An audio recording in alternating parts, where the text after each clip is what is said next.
ठीक से करो ना, ठीक से करो। हाँ, क्या मतलब है? डॉक्टर उठ गई थी और क्लिनिक बंद हो गया था। घर से तुम लोग टाइम पर निकले थे तो क्लिनिक कैसे बंद हो गया? माई जी, लेट हो गया था, आपको बताया तो है मुबीन ने। झूठ थोड़ी बोलेंगे आपसे। ये तो सही बात है, वैसे मुबीन मुझसे झूठ बोलता नहीं है, लेकिन तुम्हारे हर गुनाह, हर गलती पर पर्दा जरूर डालता है, पर्दापोशी करता है वो तुम्हारी। गुनाह किया क्या है मैंने ऐसा? नहीं नहीं बीबी, गुनाह तो मैंने किया जो तुम जैसी लड़की को ब्याह कर ले आई।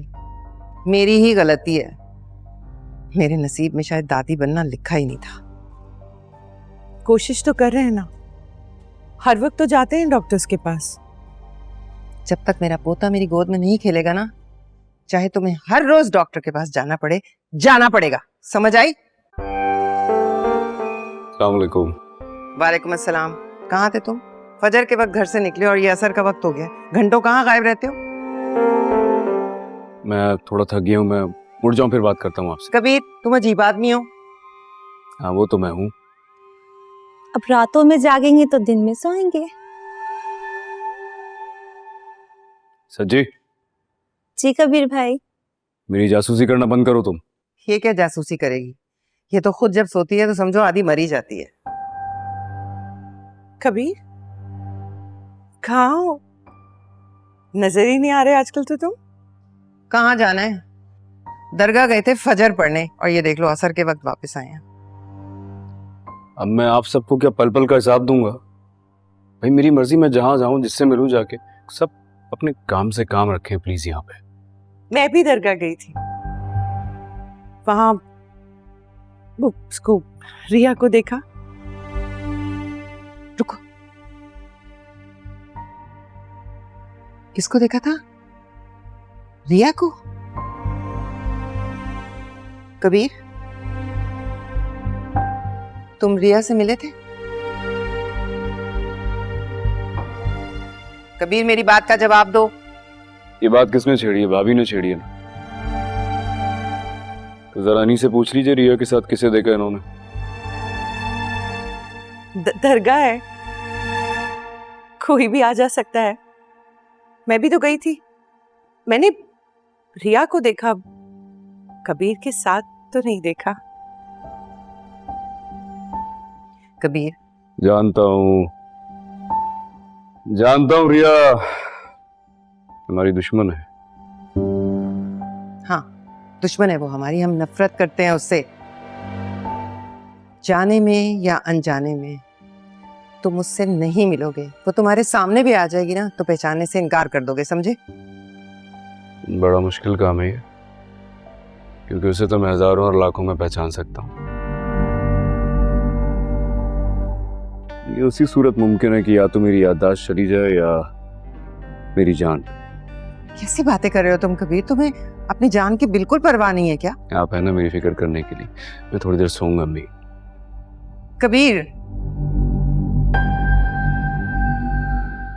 पहले तो ये अगर किसी की जबान पर भी रिया का नाम आता था तो गुस्से में आ जाता था। ये अब क्या हो गया इसे? रिया का नाम भी लेता है और उसके हक में बात भी करता है। माँ बीना जी वैसे भला के खूबसूरत है, कसम से। कल मैंने उसे गुजरते हुए देखा, उसके चेहरे से मेरी नजर नहीं हट रही थी। आप खुद सोचें कि मैं एक औरत होके उसे नजरें नहीं हटा पा रही थी। कबीर भाई तो फिर उसके बचपन के मंगेतर हैं। क्या कहा तुमने? होश में हो तुम? तुम रिया को कबीर की मंगेतर कह रही हो, वो भी मेरे सामने? माँ बीना जी माफ कर दें, गलती हो गई है। इतना सब कुछ होने के बावजूद आइंदा ये गलती नहीं होगी। रिया कबीर की कुछ नहीं लगती। अगर ऐसी बात तुम्हारी जबान पर भी आई ना तो देखना मैं तुम्हारा क्या हशर करूंगी। चल जाओ यहाँ से, जाओ, जान छोड़ो मेरी। मसाज कराने बैठी थी, सारी दुनिया की टेंशनें दे दी इन लोगों ने। तो कबीर तुम्हें पढ़ाएगा। इस्तेहामी भरी है जिसमें कोई शक नहीं कि तुम पास होगी। हाय, कब आएगा वो दिन जब टीचर मेरे हाथ में रिजल्ट देगी और कहेगी रिया बेटा तुम पास हो गई हो, वो भी सारे सब्जेक्ट्स में। तो इसका मतलब है वो तुमसे मोहब्बत करता है। मोहब्बत का यहाँ क्या काम? देखो, जहाँ रिया और कबीर मिल जाए वहाँ मोहब्बत हर चीज पर छा जाती है। आसमान में, जमीन पर, फिजा में, फूलों में, हर चीज में रिया। ऐसी रुनुमाई मोहब्बत ना फिल्मों में होती है, असल जिंदगी में नहीं। वैसे भी जहाँ इतनी दुश्मनी हो ना, वहाँ नहीं खिलते ये मोहब्बत के फूल। कांटों के बीच से ही निकलता है गुलाब का फूल। तो फिर नफरत के बीच से भी तो मोहब्बत फूट सकती है ना।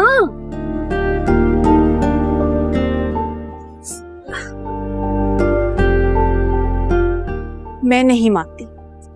रिया, अच्छा फिर ये बताओ, वो तुम्हें पढ़ाने के लिए राजी क्यों हुआ? तुमने उसे कहा था कि तुम्हारे पीछे मत आए, फिर भी वो आया।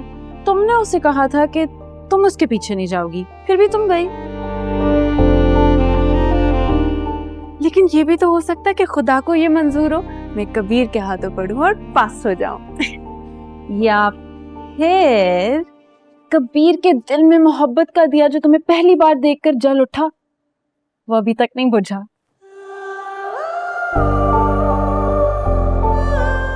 यार, तुम ये मोहब्बत को क्यों बार बार बीच में ले आती हो?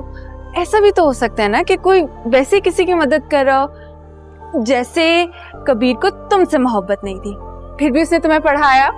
मुझे तो उसने उस इंसानियत के नाते पढ़ाया था ना। हाँ तो बस सही है ना, मुझे भी इंसानियत के नाते पढ़ाएगा। नहीं बाबा, तुम्हारा चैप्टर ही अलग है, तुम्हारी कहानी और है, कुछ लंबी भी चलेगी। देखो, मोहब्बत एक ऐसी बला है जो एक दफा दिल में बैठ जाए ना, वो कहीं नहीं जाती।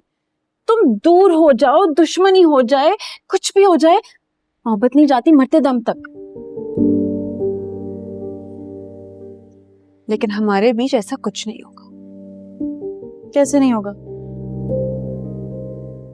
वो मैंने सोच लिया। बताओ ना। जिसे बताना होगा ना, उससे बताऊंगी। मोहब्बत ना होने के 14 नुकात बना रही हो ना।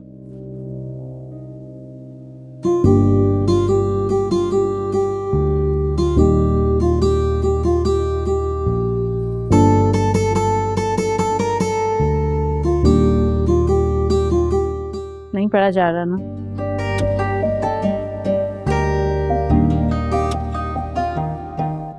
तो क्या कर रहे थे तुम जानी दुश्मन के साथ?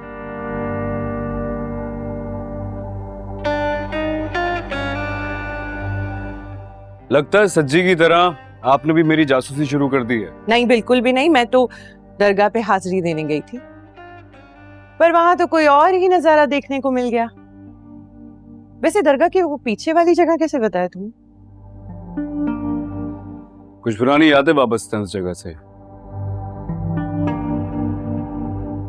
बचपन में मैंने रिया के लिए झूला बनाया था, तो हम दोनों वहां खेलने जाते थे। अच्छा, तो अब कौन सा नया खेल खेल रहे हो तुम दोनों? Doctor doctor.